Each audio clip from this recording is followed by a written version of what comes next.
সকালে ধানমন্ডিতে এক সংবাদ সম্মেলনে ওবায়দুল কাদের বলেন, ক্ষমতায় না থাকলেও আওয়ামী লীগ দেশ ছেড়ে পালাবে না। জনগণের জন্য কাজ করাই দলটির মূল উদ্দেশ্য বলেও মন্তব্য করেছেন তিনি। জানান, 15 ডিসেম্বরের মধ্যেই দলের নির্বাচনী ইশতেহার ঘোষণা করা হবে। সমসাময়িক রাজনীতির বিষয়ে সকালে ধানমন্ডিতে দলীয় সভানেত্রীর রাজনৈতিক কার্যালয়ে সংবাদ সম্মেলন করেন আওয়ামী লীগ সাধারণ সম্পাদক। বলেন, গ্রামের উন্নয়নে বিশেষ গুরুত্ব দেওয়া হবে আওয়ামী লীগের নির্বাচনী ইশতেহারে। অদম্য বাংলাদেশ, এ ধরনের বিষয়টাকে আমরা গুরুত্ব দিচ্ছি। ওবায়দুল কাদের বলেন, কিছু ভুল থাকলেও তা শুধরানোর সাহস আছে আওয়ামী লীগেরই।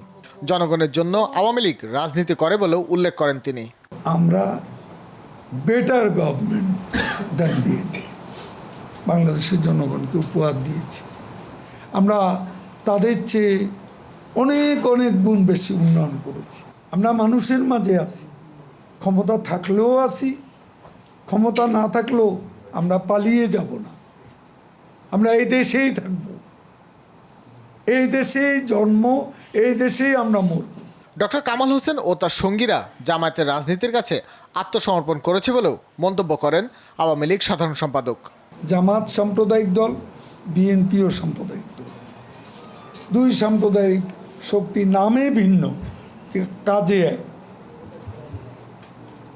তাদের আদর্শে কোনো পার্থক্য নেই।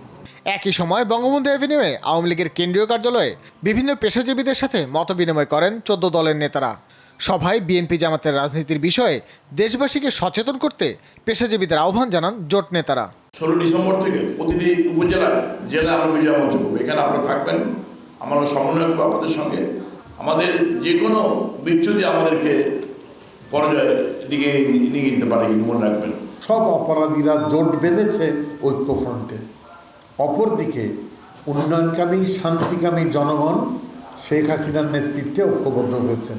নির্বাচনকে সামনে রেখে মুক্তিযুদ্ধের পক্ষের শক্তিকে ঐক্যবদ্ধ হওয়ার আহ্বানও জানানো হয় মতবিনিময় সভা থেকে। সবসময় বিজয় মাসে ভাস্কর ভাদুরী, যমুনা নিউজ, ঢাকা।